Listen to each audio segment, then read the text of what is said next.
Expliquer que notre vue des finances publiques est erronée, elle est désuète et trompeuse.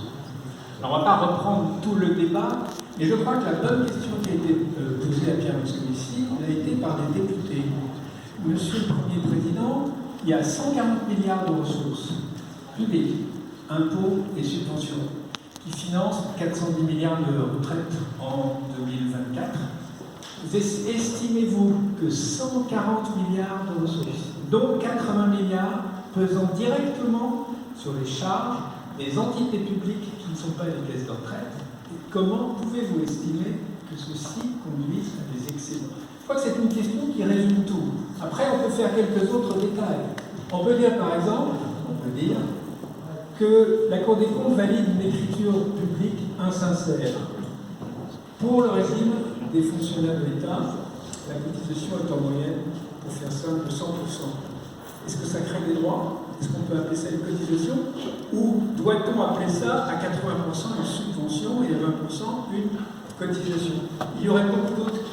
Oui, malheureusement, on ne peut pas être exhaustif et poser toutes les idées sur l'ordre. C'est vrai que ce n'est pas tous les jours qu'on a l'occasion de pouvoir débattre avec vous. Monsieur le Premier Président, quelle réponse apportez-vous à la question de Pascal jusqu'au bout? Peut-être, si vous voulez dire. Est-ce que vous pouvez apporter déjà des éléments de réponse sur je peux dire quelque chose. La Cour des comptes a fait un excellent rapport sur la sécurité sociale en 2024 dans lequel elle dit que le régime privé des salariés doit une compensation démographique à l'État. Cette compensation est, dit la Cour des comptes à l'époque, 10 milliards. On n'en trouve aucun élément dans le rapport du 20 février. Les retraites comportent des dépenses dites de solidarité. Non, mais ça, les solidarités, on n'a pas du tout évoqué le problème dans le rapport à la Cour des comptes. Or, c'est un élément essentiel du financement, ça représente à peu près 20% de la retraite. Donc, si le Premier Président le veut, la discussion qui n'a pas eu lieu depuis 3 ans, elle pourra avoir lieu à partir de maintenant. alors, Pierre Moscovici. La parole est à la défense. Défense, il n'y a pas d'attaque. Jean-Pascal Beaufrère. Allez vous voir qui flanche, nous connaissons mieux que ça depuis fort longtemps. Et par ailleurs, il dit aussi un certain nombre de choses que je ne peux pas valider. Je pense sur le fait qu'il n'aurait pas été écouté par la Cour. Nous nous sommes rencontrés. Il a rencontré pendant 2 heures le président de la 6e chambre qui l'a auditionné pendant cette. Il faut dire la vérité que oui, il faut dire la vérité. Et par ailleurs, le procès fait à la Cour, je trouve très déplaisant, surtout de la part d'un inspecteur général des finances qui a beaucoup servi l'État, parce que la Cour des comptes, on devrait la connaître, c'est une institution collégiale. Moi, j'en suis une porte-parole, c'est pas moi qui ai rédigé le rapport. Et je n'ai pas la coutume de censurer ou d'arranger les rapports des collègues sur eux qui ont travaillé. Bien sûr, c'est moi qui ai présidé la formation, je valide totalement ce qu'ils ont fait, après de très nombreuses consultations.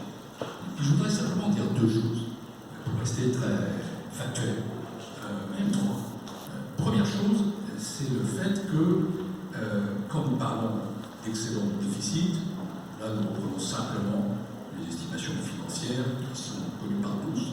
Nous constatons en effet qu'il y a un excédent en 2023 très temporaire, dû essentiellement à l'inflation, qui a d'ores et déjà un déficit de 6,6 milliards et que les déficits vont croître en 2035 et 2045, ça me paraît assez robuste. Deuxièmement, il y a une expression que je ne peux pas laisser passer. Je ne peux pas laisser passer. C'est l'expression sur la Cour validerait une comptabilisation insincère. Le rôle de la Cour des comptes, plus encore celui du Conseil des finances publiques, c'est de s'assurer de la sincérité des comptes. Qu'est-ce que c'est que l'insincérité? C'est une définition extrêmement précise qui a été fixée par le Conseil constitutionnel, c'est la volonté de tromper. Il n'y a pas la volonté de tromper. Nous partons, et c'est quand même logique, s'agissant de la Cour. Enfin, franchement, où sommes-nous sans ça? De la loi. C'est la loi organique sur les finances 2001, de l'OLF, et des mécanismes comptables qui ont été définis par le législateur. Et quand, et si, ce que tu proposes, c'est une autre forme de comptabilité, je ne trouve pas ça illégitime. Ah ouais. Je ne nie pas l'existence des 45 milliards. Je dis 2 choses. Je dis premièrement que pour procéder comme tu le souhaites, c'est pas nous, la Cour des comptes, qui vont penser autrement. C'est le législateur qui peut décider de comptabiliser autrement. Ensuite, nous serons des greffiers attentifs, parce que le législateur aura décidé. Mais la deuxième chose, au-delà de ça, au final, on aura quand même une masse qui est celle de l'ADEX, le traité. J'attends, dans un nouveau papier que tu ne manqueras pas de faire, que tu nous expliques les conclusions opérationnelles qui sont à tirer de ça sur les fonctionnaires. Enfin, la dernière chose, c'est que j'écoute ce qui se dit, je suis très attentif, et qu'on aura sans doute l'occasion pour la Cour des comptes de revenir plus en détail sur la question des retraites des fonctionnaires. Je ne veux pas faire des commissaires.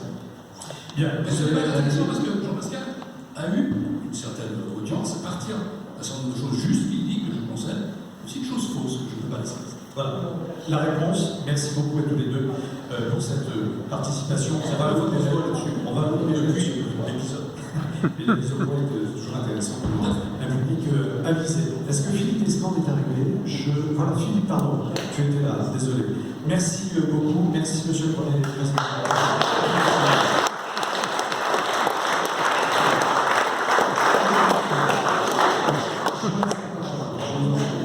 Philippe Descamps, les deux prochaines tables, vice-président de l'AGF, l'Association des journalistes économiques et financiers, et éditorialiste de